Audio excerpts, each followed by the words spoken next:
Welcome everyone to today's live event. We're going to be talking today about Bomber and Luna and what Bomber especially has been up to. We're not totally sure what he's been up to, but it's been quite interesting the last few days, and what really helps is you guys sort of feeding back information through the mods, because it's hard for me always to spot something that's wrong because I'm out there fitting cameras even in the crazy weather we've had. And actually really busy making the nest boxes and things still, so I haven't got a chance to watch the live streams all the time, so all that information you're feeding is really good. But we got to Friday and there was a little bit of concern on the YouTube chat about where Bomber had gone, and I was like, he's probably alright, he's probably just hunkering down with the weather, but obviously Luna's on eggs, so we were getting more concerned as the weekend sort of wore on. And checking through all the cameras on Saturday morning and Sunday morning, we realised we hadn't actually seen Bomber since the Thursday evening. So we'll just have a little look at the last time that we saw him that Thursday evening. So this is him on looking out of the entrance hole, and you can tell here Luna is actually quite hungry. She's calling for food from him. He's just looking out at the outside world. And she's like encouraging him now. It's like, go on and get me some food. Trying to push him out of the nest box to go and get some food. And he's like, it's cold out there. It's cold out there. I'm not quite sure. So then he hops out. And this was the last time that we caught him on camera for a few days, almost 5 days. So he just looks back at Luna, at the nest, and then he heads off down the valley.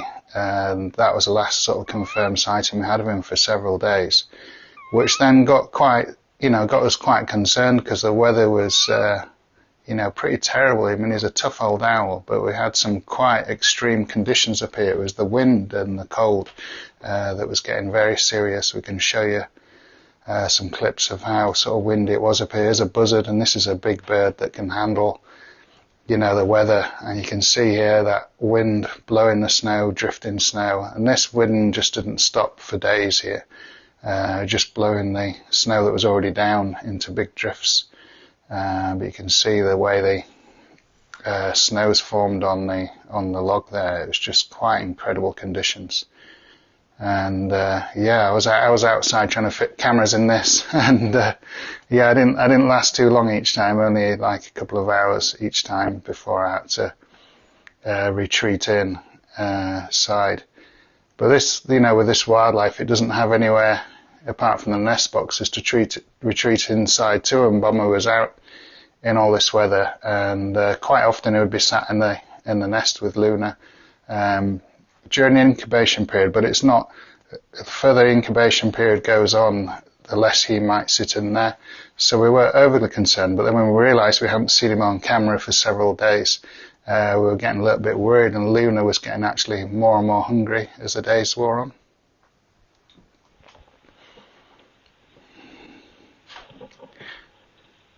So this is her bobbing out for some food, and so she's been going out to the feeding posts and branches quite a lot, and Bomber hasn't actually been bringing that much food back for her, so she's been just popping out and getting her own food, which is quite unusual really. It really is normally his job to take food back to her. She doesn't always necessarily eat it in the nest box unless she swallows it whole, but this is her bobbing back and forth. She's sort of on her own for a few days. I thought I heard Bomber a few times down there, but it was so windy it was very difficult to sort of tell, because both male and female owls have a really wide repertoire of calls, and it is very difficult to say, oh, that's a male, that's a female, because they can literally do the whole vocabulary, the male and the female, that we've found over the years. There isn't any calls that you can say that's definitely a male or definitely a female. So so as the sort of weekend wore on, she kept bobbing out for some more and more food, and this is her on the so I can actually listen into this now because I am listening blind here.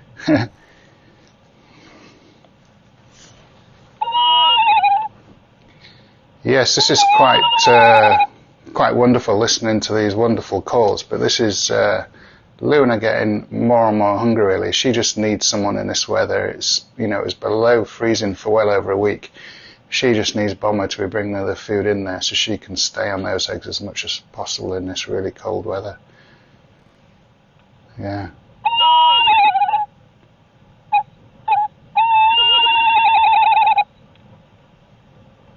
Absolutely fabulous calls. I think Tawny owls, well, and little owls as well. There's so many different owls, but listen to that. Now this was pulling on people's heartstrings a lot while they were watching the channel, and even when it got to like Sunday, I was then starting to get worried because Bomber hadn't been to the nest at all. So Thursday, Friday, Saturday, and it wasn't until was it Sunday or Monday morning? Monday morning. Yeah, Monday morning that two of our moderators had spotted her. But she's heading out here for food. And she often heads out in between sort of 6 and 7 before dawn. And by then, quite often, the barn owls have taken all the food away because they've obviously been ravenous in this weather too. So she's been out for a feed there and not actually got any food. And then my mind's working overtime. How can I get some food to Luna and try and take over from Bomber, which isn't an easy task. Yeah, that's sort of what was happening. And then I woke up on Monday morning, and first thing I do is check my phone and to see what's happened on the stream with the owls. And this is what we see. I didn't quite believe it. I was looking underneath power lines for Bomber, thinking the worst might have happened. But here we are. We've got Bomber back, and he checks these eggs over, and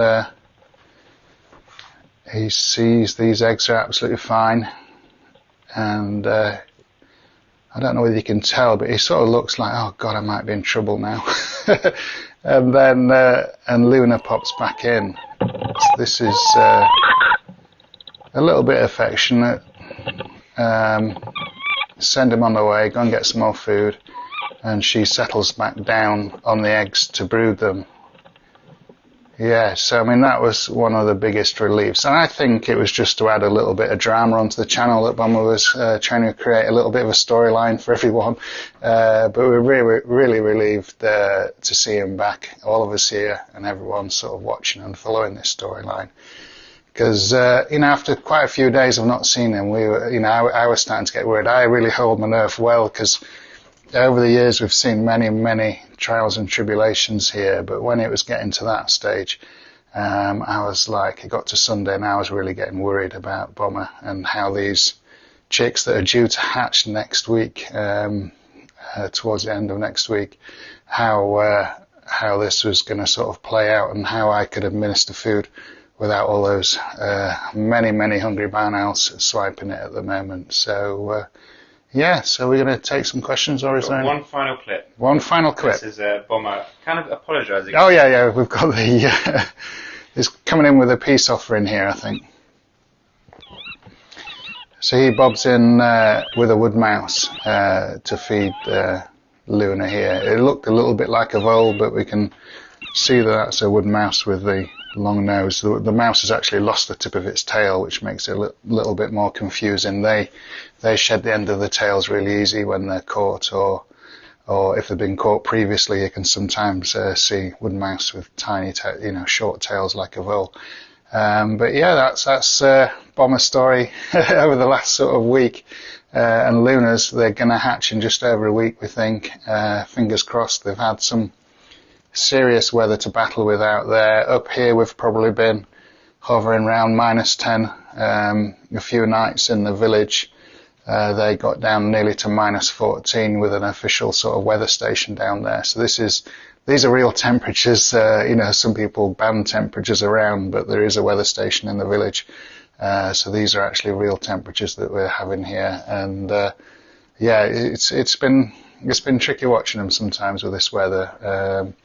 But hopefully all is going to be good and we're going to have some chicks next week. So we'll take a few questions. The first comes from Ian Riley, and he asks, is it normal for owls to lay eggs so early in the year? Nothing's normal. So Tawny owls can lay eggs early in the year. I've had owls brought into me that definitely would have been laid in, even in December sometimes, even in January like these owls. So normally we're looking at mid-February, mid to mid-March for tawny owls, depending where you are in the country. Quite often here we've had tawny owls that have laid mid-March. Occasionally we've had mid-February with Luna. So it is early, yeah, definitely.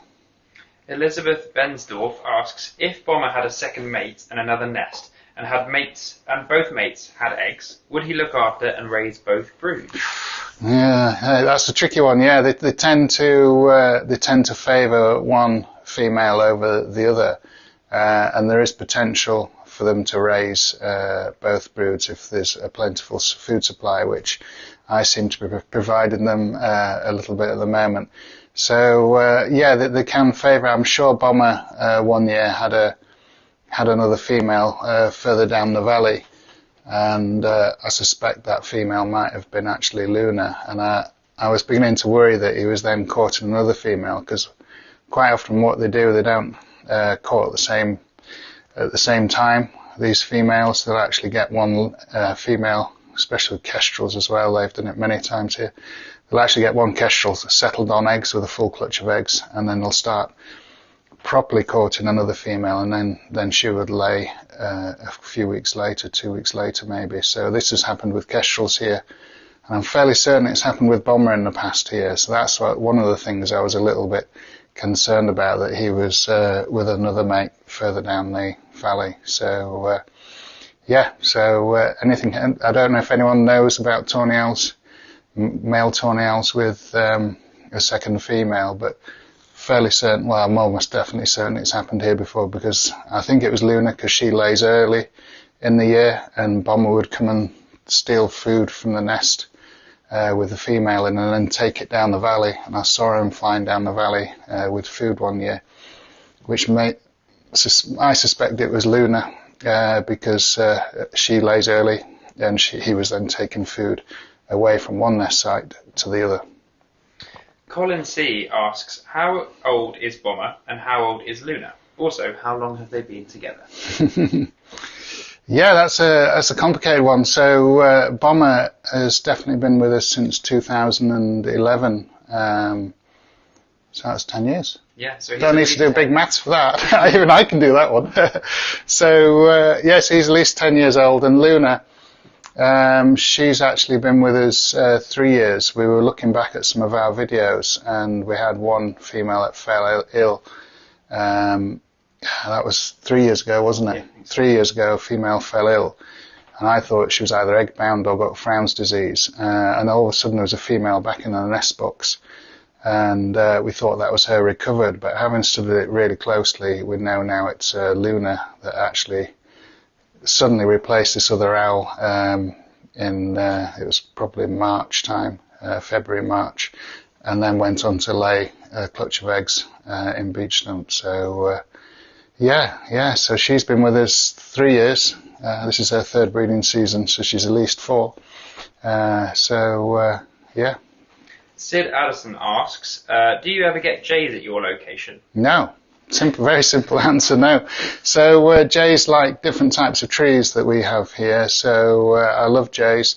They can be a little bit mischievous with nesting birds in the summer, but we don't have the right types of trees. So the Yorkshire Wolds is chalkland, and you need different land for oak trees, which is their favourite trees. So you need different soil type basically to get different trees. Sarah Curtis asks, I noticed the other morning that Luna left the nest and the eggs unattended for 10 minutes. Is that okay for the developing chicks? Yes. Yeah, the further the chicks develop, the more robust they can be. The initial stages are not massively critical, but once the proper incubation starts, the more complete that chick is, I think the more robust it is to chilling. Sidiquenta Books asks, will the tawny owls be ringed when they hatch, and will you be able to tell what gender they are? Yeah, so we'll ring them, and we will have absolutely no idea on gender. We can more or less tell barn owls when they're, nearly fully feathered, whether they're male or female, but tawny owls, there's no sort of visual way of telling whether they're male or female. Panco asks, does cold weather delay hatching? No. If those eggs are under Luna, those have been incubated fine. The sort of incubation period will be the same, but it can vary for a few days either side of the hatching date.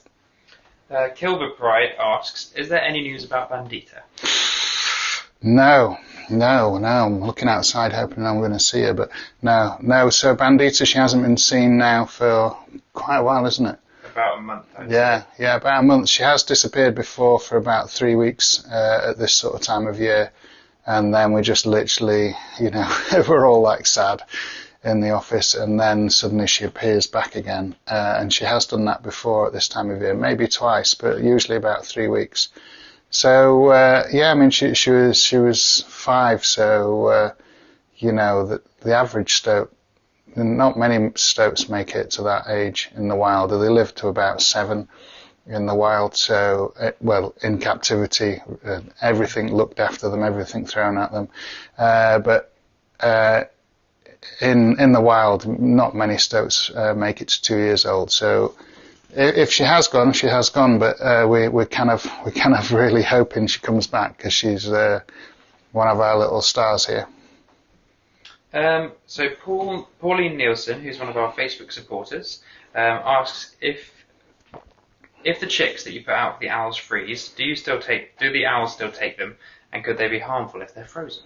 Yeah, it's not ideal if they're frozen.